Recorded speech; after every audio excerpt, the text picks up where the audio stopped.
Ouvrons cette page du journal avec le traditionnel Conseil des ministres qui s'est tenu en ce jour mercredi 4 avril 2018 au palais de Kosiam.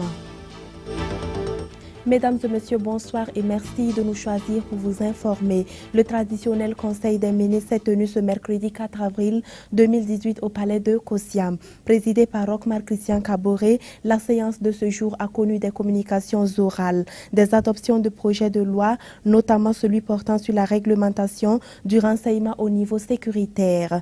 Pour la grève des agents du ministère en charge des Finances, le Conseil des ministres appelle les acteurs à accepter de discuter sur les 7 points des revendications. Le porte-parole du gouvernement indique que 5 points ont été satisfaits. Rémi Danginou est au micro de Delphine Banissi. Nous avons également, dans le même ordre et dans le même ministère, adopté un projet de loi portant statut du cadre de la police nationale. Cette loi qui va être présentée à l'Assemblée durant cette session donc prévoit un certain nombre d'innovations.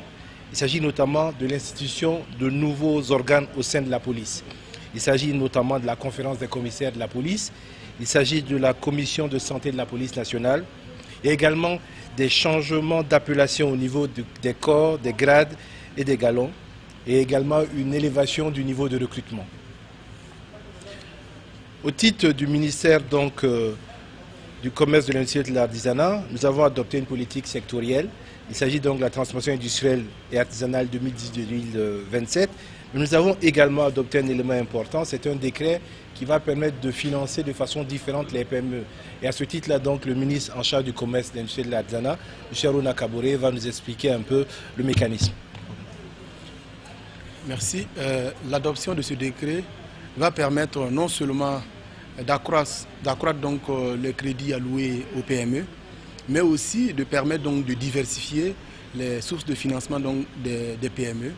Et à cela, l'État, avec les structures de financement au plan national comme au plan international, avec les partenaires au développement, va développer donc des nouveaux produits, des nouveaux mécanismes d'accompagnement de nos PME en termes donc de financement au niveau des investissements, mais aussi donc des fonds de roulement. Et cela en droite ligne avec la loi sur la promotion donc des PME qui a été adoptée, mais aussi la charte donc des PME, charte que nous avons lancée officiellement donc au niveau donc de la diffusion hier et qui va continuer donc à être divulguée au niveau donc des 13 régions de Burkina Faso afin que les PME puissent connaître le contenu et les avantages liés donc à ce nouveau dispositif.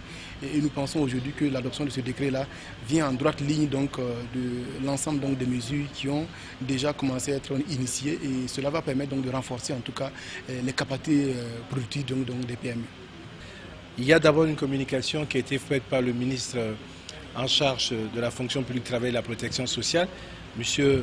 Seni Mamadou, qui a donc présenté un peu la situation de la grève en cours au niveau du Minefid. Je pense que le gouvernement voudrait rappeler un certain nombre d'éléments.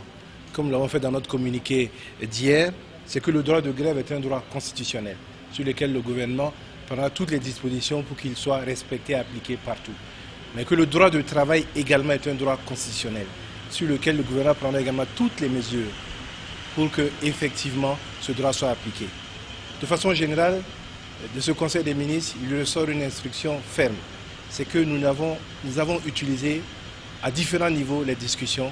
Nous avons accepté de nous mettre sur la table de discussion pour un certain nombre d'acteurs. Nous pensons aussi qu'à un moment donné, nous devons avoir raison gardée et nous appelons les acteurs à accepter de discuter. Parce que nous avons comme ambition de rétablir et de faire respecter l'autorité de l'État partout où cela est nécessaire. Je pense que le message que le gouvernement veut donner est à la fois un message d'ouverture à la discussion, mais c'est un message aussi pour dire qu'à un moment donné, il faut que nous acceptions d'aller à l'essentiel. Le ministre l'a rappelé, sur les 7 points, nous sommes plus ou moins en accord sur 5 points. Et il y a 2 points qui posent problème. 2 points qui, pour nous, à notre avis, ne peuvent pas justifier la grève. Il s'agit des réformes qui sont en cours au niveau du ministère, sur lesquelles nous sommes d'accord pour qu'il y ait une participation, encore que dans tous les pays du monde, il y a un chef d'État qui a été choisi. Il y a donc des mesures à prendre en œuvre et il faut le juger sur ces mesures-là. Mais nous sommes d'accord pour une participation des acteurs au niveau des réformes. Mais ça ne peut pas être un blocage au niveau de l'administration. Également, au titre du ministère de l'enseignement national et de l'alphabétisation, été informé d'un certain nombre d'actes qui sont posés. Il s'agit notamment de ce qui s'est passé au lycée provincial du Nayala à Toma. Il y a une situation où il y avait, semble-t-il, 2 syndicats qui demandaient donc le départ du proviseur de l'établissement. Le ministre a demandé le temps donc pour que nous ayons des enquêtes et savoir, puisqu'on ne peut pas juger à partir des points de vue d'une seule des parties. Et au résultat, donc, nous avons vu qu'aujourd'hui, des élèves sont allés saccager le domicile du proviseur. Donc le ministre de l'Éducation nationale et de l'alimentation a décidé donc la fermeture jusqu'à nouvel ordre du lycée provincial de Nayala. Il en est de même pour ce qui s'est passé au niveau du lycée Bambata. La presse a relayé un certain nombre de faits. Il s'agit notamment de la question du voile. Je pense que là-dessus, il faut apporter une information claire. Chaque établissement scolaire a un règlement intérieur. Et les parents d'élèves du lycée Bambata sont convenus que le port du voile n'est pas interdit, à condition que ce ne soit pas un voile qui cache la tenue de l'établissement, puisque c'est cet élément qui permet d'identifier les élèves. Donc il y a donc, suite à ces éléments, certains élèves qui n'ont pas pu avoir accès donc, à une composition, parce que justement, ils ne respectent pas ces éléments-là. Mais je pense que ce sont des cas d'indiscipline. Et il ne faudrait pas que les acteurs instrumentalisent ces cas d'indiscipline-là pour en faire des cas de sécession ou de sédition à l'intérieur de notre contact, de notre ensemble social. Dans le cadre du renforcement des liens d'amitié et de coopération entre le Burkina Faso et le Mali, le Premier ministre malien Soumeïlou Boubèye Maïga a effectué une visite de travail dans la capitale. Arrivé dans la matinée d'hier mardi, le Premier ministre malien, à l'issue des travaux avec les membres du gouvernement burkinabé, a été reçu en audience au palais de Kosiam par Roch-Marc Christian Kaboré. La question sécurité entre les deux pays a été le point culminant des échanges. Faut noter que l'idée d'une création d'une zone économique spéciale avec la Côte d'Ivoire est l'une des perspectives des gouvernements maliens et burkinabé. Écoutons le Premier ministre burkinabé au micro de Delphine Banissi. Je voudrais dire que le Mali et le Burkina Faso sont deux pays véritablement liés par la géographie, par l'histoire, par la culture et par aussi, je dirais, une communauté de destin. Et je considère qu'il est de notre devoir en tant que ministre de perpétuer cela, de renforcer ces liens d'amitié et de fraternité entre nos deux peuples. Je crois que c'est sous ces auspices-là que nous plaçons votre visite ici aujourd'hui à Ouagadougou. Alors, je voudrais également dire que, en venant à Ouagadougou, vous nous avez donné l'occasion, avec votre importante délégation, d'échanger avec vous sur tous les points d'intérêt mutuel qui concernent la coopération entre le Mali et le Burkina. Nous avons, vous et moi, eu la chance d'avoir un entretien en tête-à-tête. Des travaux se sont ensuite poursuivis au sein donc, de commissions techniques et nous avons évoqué différents points, notamment tout ce qui concerne la question sécuritaire. Oui, la question sécuritaire, mais également les questions de renforcement de la coopération entre nos deux gouvernements, mais également au niveau donc décentralisé. Nous avons également parlé naturellement des questions de développement. S'agissant des questions sécuritaires, comme vous le savez, le Mali et le Burkina Faso sont confrontés à la même menace. La menace donc du terrorisme, qui malheureusement frappe nos deux pays et endeuille nos populations, endeuille donc nos peuples. Et nous devons donc, dans l'adversité, en tant que frères, de renforcer nos liens, de renforcer nos moyens au sein des structures sous-régionales, bien entendu, comme le G5 Sahel, mais également au niveau bilatéral, pour pouvoir faire face à la menace à laquelle nous sommes confrontés. Et le Premier ministre de continuer dans la même lancée que son homologue burkinabé, tout en insistant sur les points sécurité et développement. Il est au micro de Delphine Banissi.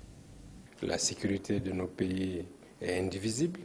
C'est pourquoi déjà nous nous étions engagés ensemble dans le cadre de l'Iptako Gourma, puis du G5 Sahel pour avoir un espace de sécurité collective pour faire face à des défis sécuritaires communs. Et face à ces défis-là, comme l'a dit mon homologue, nous avons de très fortes convergences entre nous sur le fait que la réponse militaire et sécuritaire est primordiale, bien sûr, pour pouvoir neutraliser les éléments les plus radicaux, les éléments qui sont des terroristes avérés, et pour nous permettre aussi de faire le tri entre les acteurs, de manière à ce que, après avoir neutralisé ceux qui sont dans la violence extrême contre nos institutions et nos populations, nous puissions aussi ouvrir des espaces de dialogue, d'échange avec d'autres composantes, avec d'autres acteurs, de manière à ce que tous ceux qui renoncent à la violence puissent avoir d'autres perspectives.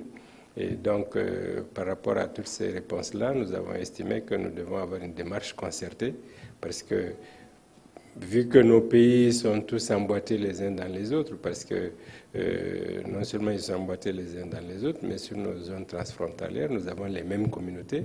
Il y a donc nous devons tout faire pour éviter une sorte de contagion d'un pays à l'autre. Et pour ce faire, nous avons estimé qu'il était absolument important que nous puissions relancer tous les mécanismes de coopération que nous avons au niveau transfrontalier d'abord, au niveau de nos régions, non seulement au niveau des appareils administratifs et étatiques, mais même au niveau des organisations de la société civile, au niveau des élus locaux, pour que nous ne puissions pas laisser aucun espace libre pour tous les éléments qui veulent amener la déstabilisation dans nos pays. Parce que nous savons très bien que si ces acteurs ne parviennent pas à créer la zizanie au sein des communautés, à créer la zizanie entre les communautés, ils ne pourront pas atteindre leurs objectifs. Je pense que nous sommes tous conscients que la menace terroriste est un danger non seulement pour l'unité nationale, pour la cohésion sociale, mais aussi pour nos processus démocratiques et pour la stabilité de nos institutions étatiques. C'est parti depuis hier 3 avril 2018, la 6e édition de la semaine de prière et d'évangélisation de Kent-Parlego. Durant 5 jours, les participants venus de plusieurs horizons auront des enseignements et des moments de prière qui seront dirigés par des émanants serviteurs de Dieu. Moïse Kinda y était, voici son reportage. C'est pourquoi, au nom du bureau du conseil sous-régional de Borgo Sud,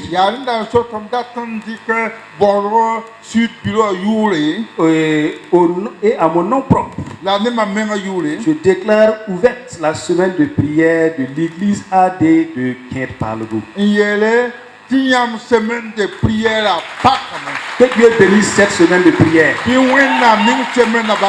C'est le président du conseil sous-régional des assemblées de Dieu de Bordeaux Sud, le pasteur Marcel Ramdé, qui a prononcé le mot d'ouverture de la 6e édition de la semaine de prière et d'évangélisation qui se tient du 3 au 7 avril 2018 à l'église des assemblées de Dieu de Kent-Parlego. C'est également le conseil sous-régional qui a donné le message de la parole de Dieu basé sur le thème principal de cette semaine, Ésaïe 43, versets 18 et 19. Donc, cependant, Jabet avait compris qu'il n'était pas perdu. Voilà pourquoi il a compté sur Dieu. Il a invoqué le nom du Tout-Puissant et il a demandé à ce que Dieu le délivre de cette malédiction. Il a demandé à Dieu d'élargir ses limites et de le faire prospérer à tous égards. Il avait demandé à Dieu de lui accorder aussi bien des bénédictions matérielles que spirituelles. On nous dit que Dieu entendit son cri. Et Dieu accorda ce qu'il avait demandé. Pourquoi? Parce qu'il a fait cela avec un cœur sincère. Si nous invoquons le nom de l'Éternel avec un cœur sincère, avec un cœur véridique, si nous reconnaissons que nous sommes pécheurs d'abord, si nous regrettons nos péchés, si nous regrettons notre attitude négative qui ne plaît pas au Seigneur, et que nous prenons l'engagement de changer, de vivre une nouvelle vie, et que nous invoquons Dieu, et Dieu va venir. Comme Jabet, comme peut-être que tes parents t'ont maudit. Ils t'ont dit que tu ne seras rien, que tu n'auras pas d'enfant, que tu vas mourir dans la pauvreté, que tu vas mourir avec ton nom. Sache que tu as un Dieu d'amour qui est prêt à te faire du bien. Il est prêt à changer tes malédictions en bénédictions. Il est prêt à étendre tes limites. Dieu fera de nouvelles choses pour son peuple. Dieu fera de nouvelles choses pour le Burkina Faso. Ce sont là les propos du pasteur principal de l'église de l'Assemblée de Dieu de Kent-Palgo. Ya chemin de prière nord yu wo soba lawoto wandu wana ya yu monu lawoto le 3 juin hawata nanyira wandu wa yu mayube dal ya pousse nga tiru me nora ayube lawoto tonda pura wana baraka pousse nga tonra man ka wayinga bala pousse nga yinkita me te parba l'Europe cour sur de crevima kwata juji te krisi ura pan wore ya nyawa yinga kite te tonda man pousse nga an kabadwa randa yumna na welga tora yati ezai pina la tabu verse pile ni te pile wala ton tiki hayele rale tie bon kuraye nim hanloga wannam namma na bon palga dal donna wa wannam namma na bon palga Burkina Faso tonra labna ma na bon palga Burkina Faso parbalo ropa nanam sa lab talsa lab ni kasam sa lab nongra mayinga neba bur fa yinga don da tinga han wela tora ya woto wonam na ma na bon palsi ton yinga bala yab gomna yele ton tiendam. Chaque jour, il y aura des temps d'enseignement et de prière de 9h à 12h et les après-midi de 15h à 17h, la nuit de 19h à 21h. L'église des Assemblées de Dieu de Kent-Palgo est située sur la route de Kombisri, à 5 km après le château d'eau de Namatanga. La clôture est prévue pour le samedi 7 avril 2018.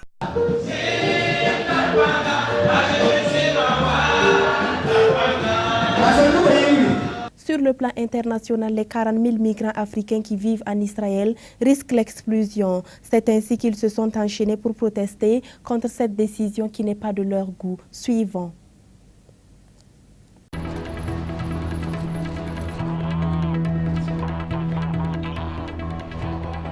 Des migrants enchaînés et des activistes rassemblés pour protester contre ce qu'ils appellent une déportation.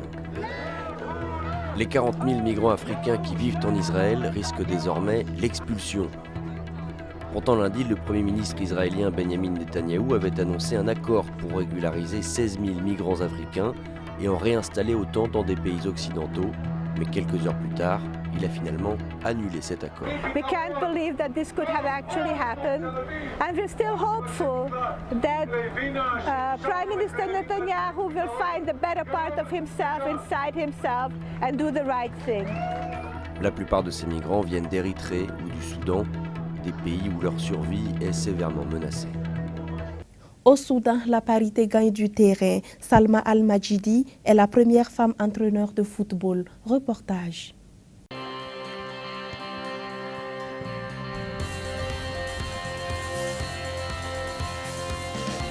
À 27 ans, Salma Al-Majidi est la première femme à entraîner une équipe de foot masculine au Soudan. فهو كان رافض تماما فكرة إنه تكون في الملعب في مدربة وهي اللي بتوجه الأوامر وإنه هو كرجل لازم ينفذها، فهو كان ماخذ الموضوع بين إنه أنا كرجل وهي مرأة، إنه أنا مفترض ما أطيع أوامره بحسب فكره بتاع يعني اللي تربى عليه أو الفكر بتاع القبيلة بتاعته اللي هو ماخذه.